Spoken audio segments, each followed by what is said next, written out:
This is the Peter Pan story, roughly speaking. Peter Pan is this magical boy. Pan is the god of everything, roughly speaking, right? And so it's not an accident that he has the name Pan. And he's the boy that won't grow up. And he's magical. Well, that's because children are magical. They can be anything. They're nothing but potential. And Peter Pan doesn't want to give that up. Why? Well, he's got some adults around him, but the main adult is Captain Hook. Well, who the hell wants to grow up to be Captain Hook? First of all, you've got a hook. Second, you're a tyrant. And third, you're chased by the dragon of chaos with a clock in its stomach, right? The crocodile. It's already got a piece of you. Well, that's what happens when you get older. Time has already got a piece of you. And eventually, it's got a taste for you. And eventually, it's going to eat you. And so Hook is so traumatized by that he can't help but be a tyrant.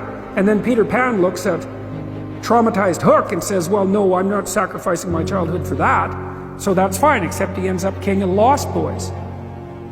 In Neverland, well, Neverland doesn't exist, and who the hell wants to be king of the Lost Boys? And he also sacrifices the possibility that he'll have a real relationship with a woman, because that's Wendy, right? And she's kind of conservative, middle-class, London-dwelling girl.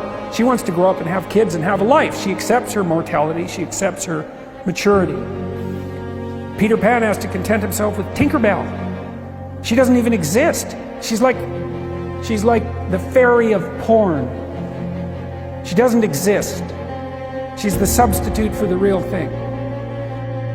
But the dichotomy that you're talking about is very tricky, because there's a sacrificial element in maturation, right? You have to sacrifice the pluripotentiality of childhood for the actuality of a frame. And the question is, well, why would you do that? Well, one reason is, it happens to you whether you do it or not. You can either choose your damn limitation, or you can let it take you unaware when you're 30, or even worse, when you're 40. And then that is not a happy day. I see people like this, and I think it's more and more common in our culture, because people can put off maturity without suffering an immediate penalty. But all that happens is the penalty accrues, and then when it finally hits, it just wallops you. Because when you're 25, you can be an idiot. It's no problem. Even when you're out in a job search, it's like, well, you don't have any experience and you're kind of clueless. It's, yeah, you're young. You know, it's no problem. That's what young people are like, but they're full of potential. Okay, well, now you're the same person at 30. It's like people aren't so thrilled about you at that point. It's like, what the hell have you been doing for the last 10 years? Well, I'm just as clueless as I was when I was 22. It's, yeah, but you're not 22. You're an old infant, right? And that's an ugly thing, an old infant. So, part of the reason you choose your damn sacrifice, because the sacrifice is inevitable, but at least you get to choose it. And then there's something that's even more complex than that, in some sense, is that the problem with being a child is that all you are is potential, and it's really low resolution. You could be anything, but you're not anything. So then you go and you adopt an apprenticeship, roughly speaking, and then you become something. And when you're something, that makes the world open up to you again. You know, like if you're a really good plumber, then you end up being far more than a plumber, right? You end up being a good employer. You know, if you're a really good plumber, well, then you have some employees, you run a business, you train some other people, you enlarge their lives, you're kind of a pillar of the community, you have your family.